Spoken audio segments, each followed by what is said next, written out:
We begin with the news about safety and health at work in time of pandemic. From the psychosocial and infrastructure perspective, we are going to expand information with your correspondent Alejandra Carvajal, who in 20 July neighborhood supporting the news with the teleworking youth. Alejandra, go ahead.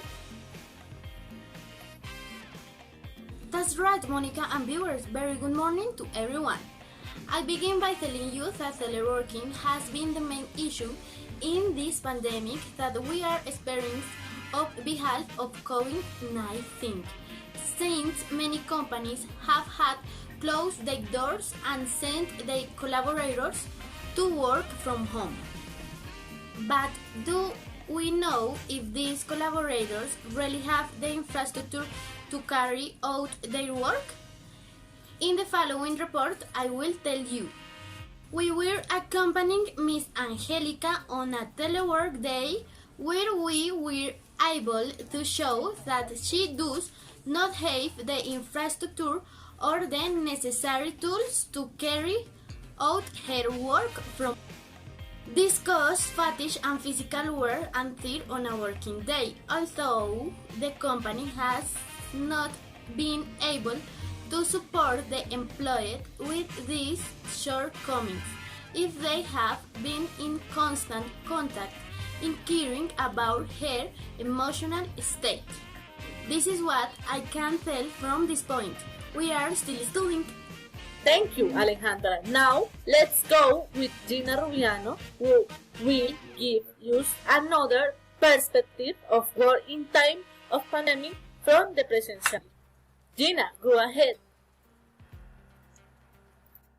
Good morning, Monica and viewers. I am in Fountain neighborhood, accompanying nurse Laura Campo on a working day.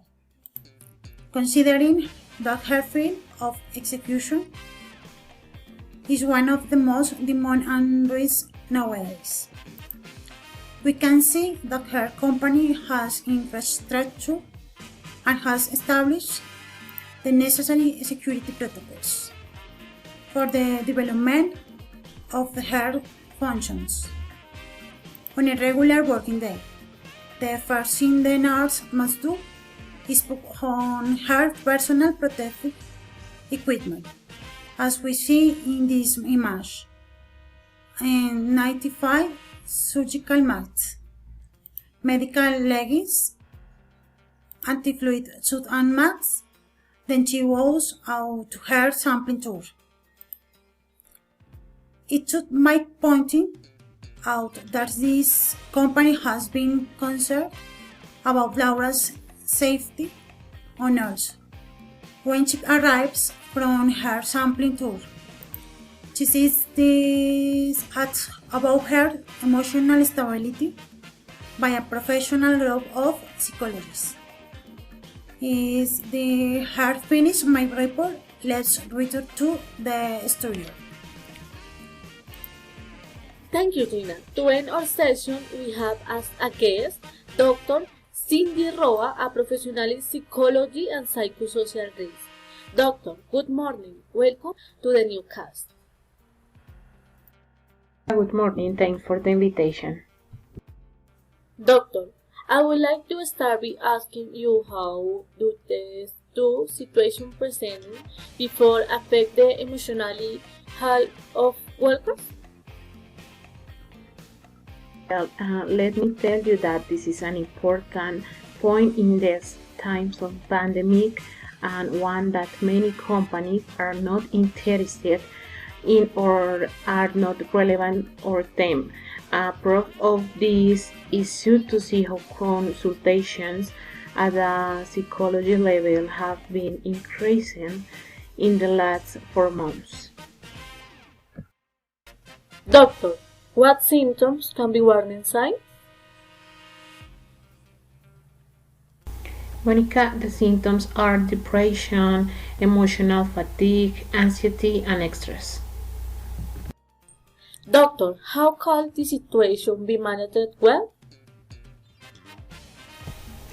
Monica, the proper handling will be that companies provide graded support that the workers let the company know if the present symptoms of representative emotional change, and also take advantage of the support provided by the EPS. To end with this interview, doctor, what recommendation could you give viewers to reduce the impact of this situation? In these situations, I recommend that people try to adapt the correct infrastructure for the development of their work, that they stipulate the hours indicated by the company for their day, that they do not exaggerate, take activity breaks 2 hours. Monica, again, thanks for the invitations, and you are very well. Bye. Thank you very much for your time. It's important that people follow indication given is professionally exactly and must reduce the impact that this situation can have. We make this report with the welfare of viewers in mind in the face of the current situation. This way we end with our session.